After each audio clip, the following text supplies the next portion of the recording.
Mummy આજે ટિફિનમાં શું બનાવ્યું? આજે ટિફિનમાં બનાવ્યું છે બટાકાની સૂકી ભાજી, એની સાથે મેથીના થેપલા અને થોડોક મેં અહીંયા કેરીનો મુરબ્બો પણ આપ્યો છે. તો અહીંયા તારું હેલ્ધી ટિફિન બનીને તૈયાર થઈ ગયું છે. તો અહીંયા મેં મેથીના થેપલા અને સૂકી ભાજી કેવી રીતે બનાવી છે ને એ હું તમને આગળ વિડીયોમાં બતાવું છું.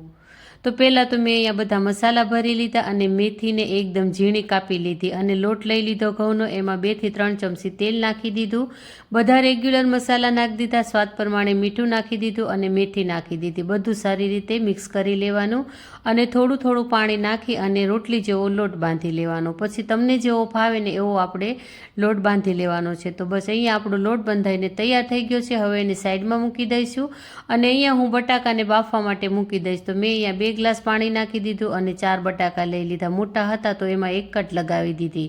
તો અહીંયા આપણું દૂધ પણ આવી ગયું છે અને મારે બનાવવાનો હતો ગાજરનો હલવો, તો એની પણ થોડી તૈયારી કરી લીધી છે.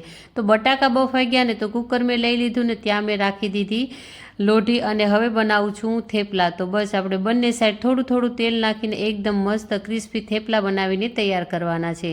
તો અહીંયા આપણા બધા થેપલા છે બનીને તૈયાર થઈ ગયા છે ને. તો હવે આપણે સૂકી ભાજી બનાવશું. તો બટાટા સારી રીતે બફાઈ ગયા છે, છાલ કાઢી લેવાની અને બટાકામાં કટ લગાવી દેવાની. તો બસ અહીંયા મેં બટાકા કાપી નાખ્યા. તો કઢાઈ રાખી દેવાની, ગેસ ચાલુ કરી દેવાનો, તેલ નાખ્યા પછી એમાં રાઈ અને જીરું નાખી દેવાનું અને એકદમ ઝીણા કાપેલા લીલા મરચાં નાખવાના અને લીમડો નાખી દેવાનો. બધા રેગ્યુલર મસાલા નાખી દેવાના. તો બસ અહીંયા મીઠું સ્વાદ પ્રમાણે પણ નાખી દેવાનું અને બટાકા નાખી દેવાના. તો બસ સારી રીતે એને મિક્સ કરી દેવાનું અને છેલ્લે એમાં આપણે થોડોક લીંબુનો રસ નાખી દઈશું અને મિક્સ કરી અને લીલા ધાણા નાખી દેવાના. તો અહીંયા આપણી સૂકી ભાજી પણ તૈયાર છે.